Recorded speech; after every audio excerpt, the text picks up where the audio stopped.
We're excited to have as our guest this podcast, Vanessa Barisch from Germany.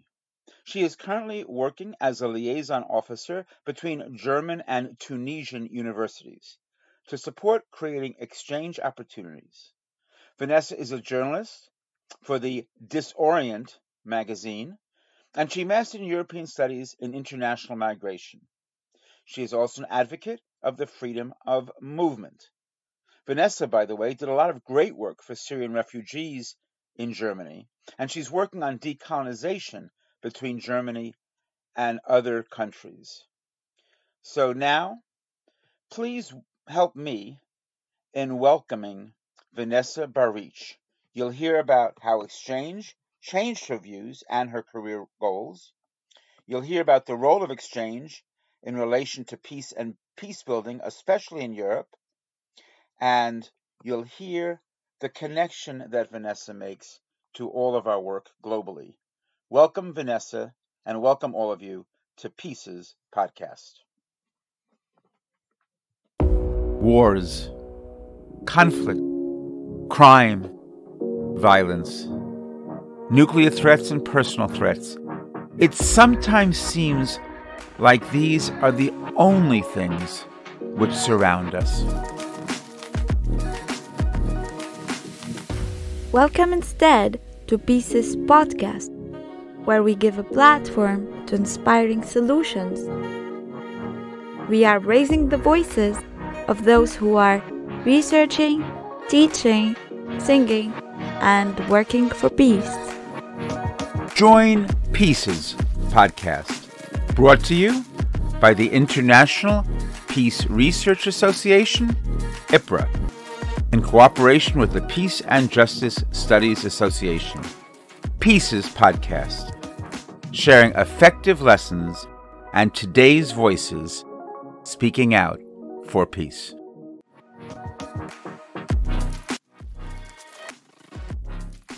Hello, Vanessa. Thank you for accepting our invitation. We are very pleased to have you here with us today. But first of all, tell us, how do you feel?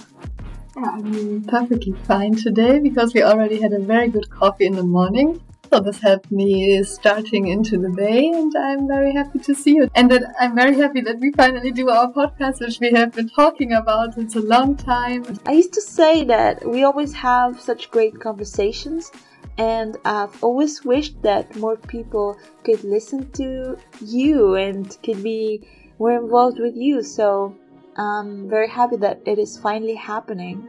Yeah, thank you for the invitation. It was a pleasure. So, Vanessa, you are involved in many community work, and specifically when it comes to exchange.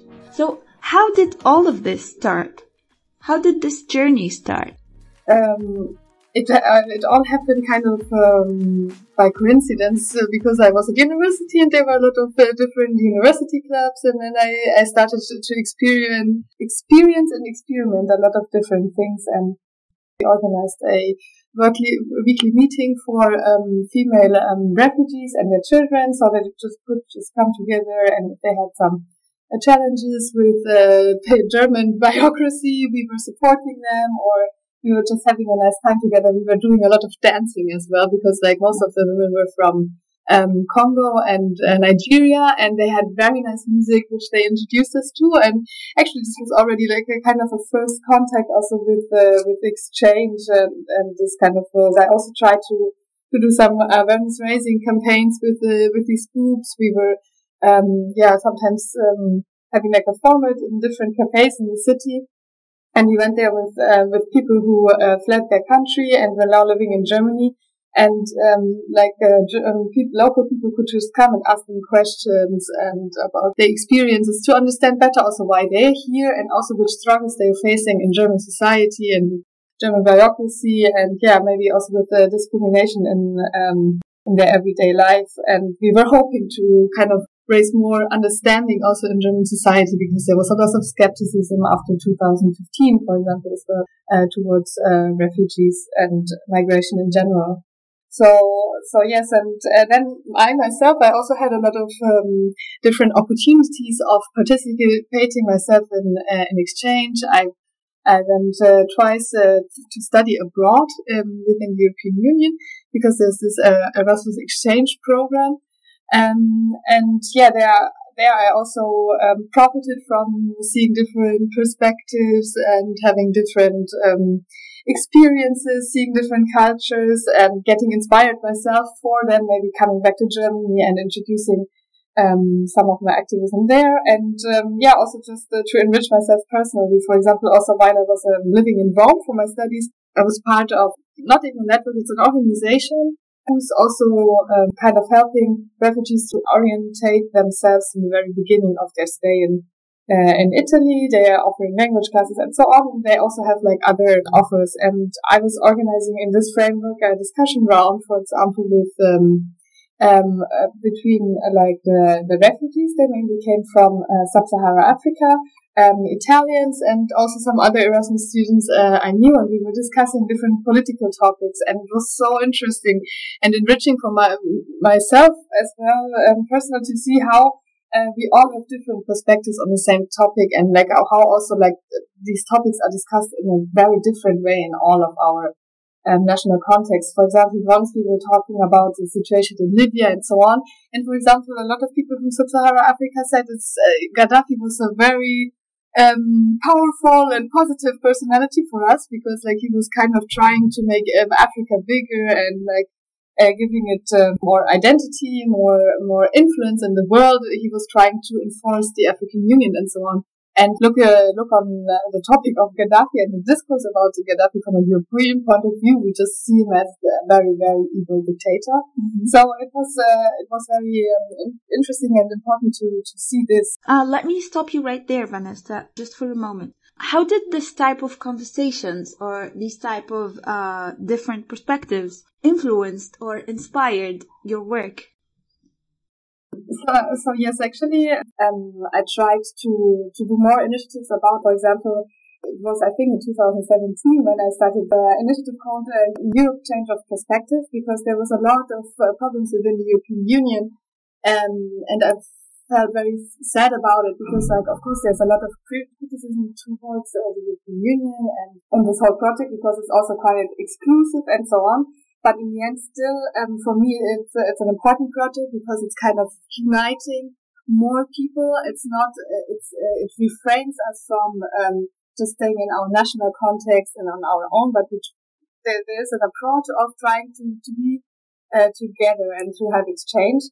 And in 2017, there were a lot of crises also because of this, because they were fighting about the migration topics within the European Union and so on, that I felt we really need to try to with more, engagement, more fire, more enthusiasm to the whole topic, also among the citizens.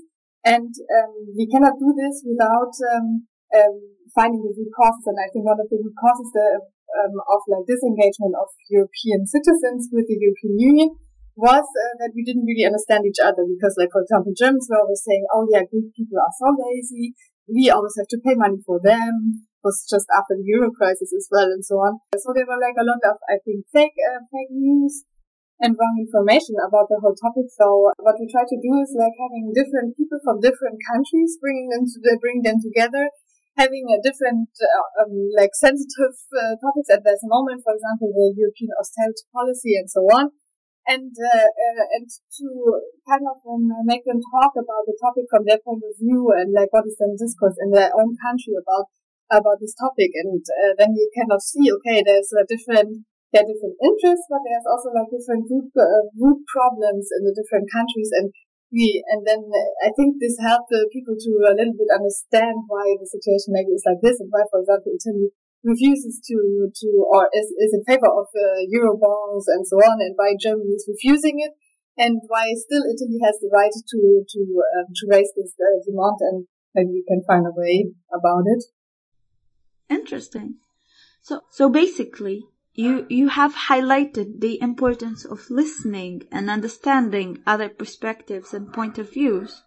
I think it's very important to also not only try to understand the other one, but also to learn from other people. So, for example, In a different context, I was working with the Syrian civil society and opposition in a project. The question was like, how can Syria actually write a new constitution? How can Syria find a way to peace and so on? And they were always stuck within their own discourse. They were always talking about Syrian identity over and over again. And so like the idea of the project I was working with was trying to give like different impulses from outside, different inspirations. And this is why we organized a conference for experience exchange between Tunisia and Syria, because Tunisia already had gone this way of writing a new constitution. It was a very hard way, but they also in the end came up with a completely interesting and good constitution. And so we invited a lot of different people from Tunisia, like activists, politicians, and researchers to talk about their point of view on the constitution, their experience with the constitution, and their struggles, and also the strong points of the constitutional process and the constitution itself. So, as I understood, exchange to you is not just exchange of physical bodies, it's exchange of minds, exchange of perspectives, ideas, point of views. Speaking of which, you've mentioned the different exchange programs that you've been a part of, whether in the same continent or a different continent, and you've mentioned how they all benefited you personally, professionally, and even socially with all the social connections that you made. So do you think that exchange is beneficial to all people? And that will lead me to my main question. How is exchange related to peace? Okay, so first of all, I would always say that exchange is beneficial for everybody, because on the one hand, also it's just knowledge you are gaining, right? Already, it's always good to know things, to get to know things.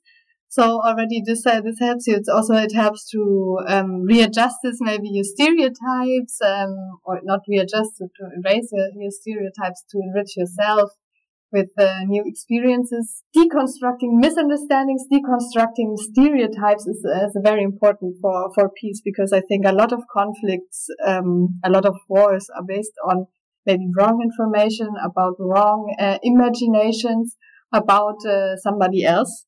And I think exchange, first of all, builds a personal bridge, an emotional bridge between people. It's harder to start a war or a conflict with somebody you have a sympathy for. And it's also easier, I think, to make peace again, because of course, like, these misunderstandings happen, conflicts happen. But I think it's as long as you like somebody, you will always try to make peace again. And maybe also conflict cannot get as deep and as horrible as it is if you don't really know each other. I think, for example, today in Europe, it's going to be very hard to have a civil war. I mean, I call it civil war now because, like, I see Europe as a continent. Of course, we have different national states, but somehow we are quite very connected with our freedom of movement, and we also have a lot of exchange programs. So there are a lot of friendships between people from different European countries, and I think this is preventing actually war inside Europe, inside maybe the heart of Europe, because of course there are also some countries maybe which are more marginalized within Europe, and maybe the risk can still be a little bit higher. Oh wow, interesting. Is there like any example that you can mention that can prove what you're saying? There has been a long conflict between Germany and France, which has actually ended in 2 world wars. So there was the First World War, there was a huge conflict, or in one of the core enemies were France and Germany. Second World War again. And I don't see this happening now, because like we have too many exchange projects, especially for this reason, because like in the end of the Second World War, there was a friendship agreement between France and Germany, and a lot of initiatives were born out of this. For example, a German-French television chain, which now has become actually a European chain, but still based very much on this French-German exchange.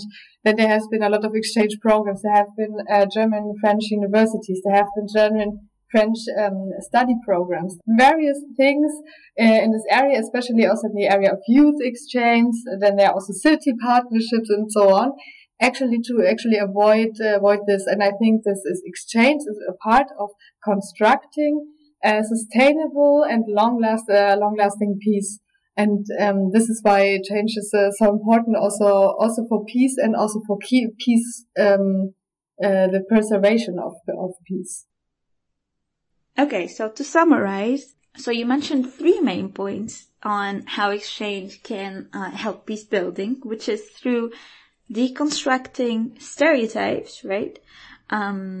Reducing the risk of civil wars and making amends. Yeah, this is also why I think it's very important to work on more exchange structures. Also, for example, for Tunisia or other countries from the Maghreb region, from the whole world, actually, because I know that the countries who are like citizens from the European Union have a very privileged position in this, because we have this European Union within which we have a lot of freedom of movement, but we all know that there's something which is going wrong and going into a completely wrong direction, which is like the borders outside of the European Union, which is actually preventing a lot of people from their freedom of movement, their right to exchange, their possibility to discover other places, to meet other people.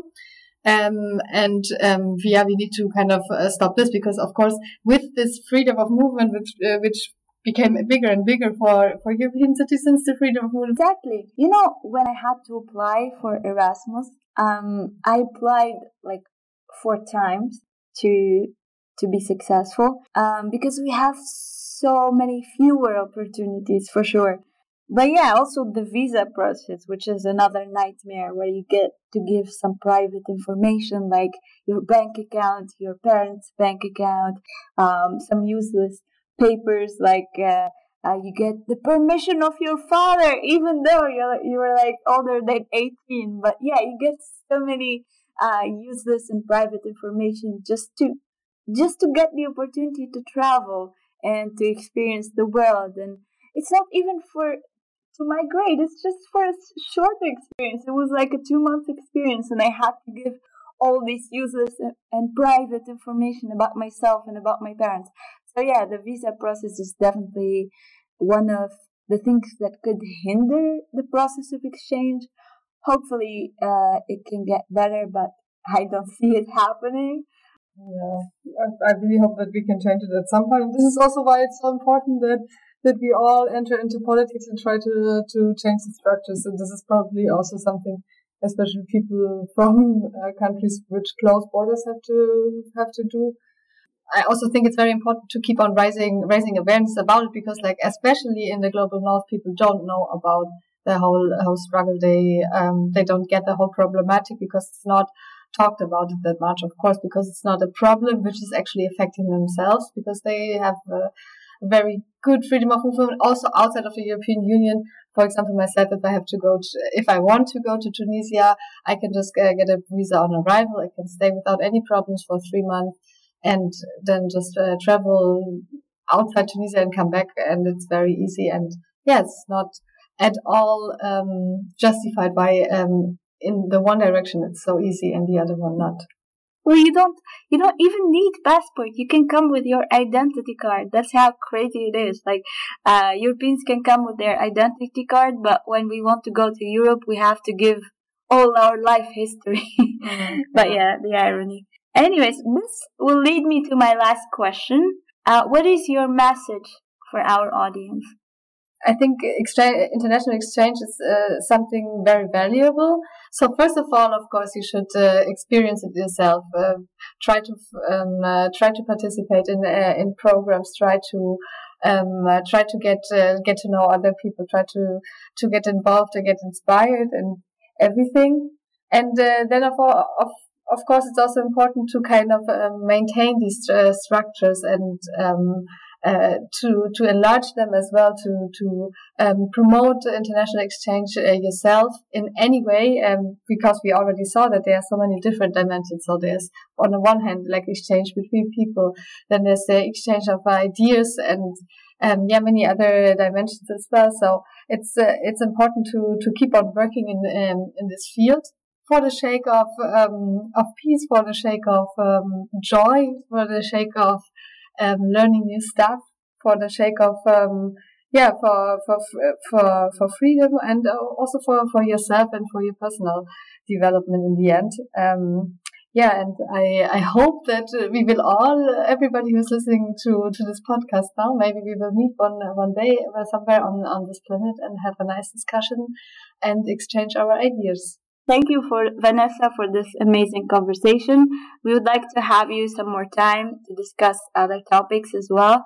I hope that you enjoyed conversation with me just like I enjoyed with you. And thank you so much. Yeah, thank you for the invitation. It was a pleasure to be part of your podcast. And I'm always looking forward to further discussions and inspiring debates with you, Karan. Thank you for tuning in. We will drop an episode every third Monday of the month, so follow us to stay informed. See you next time.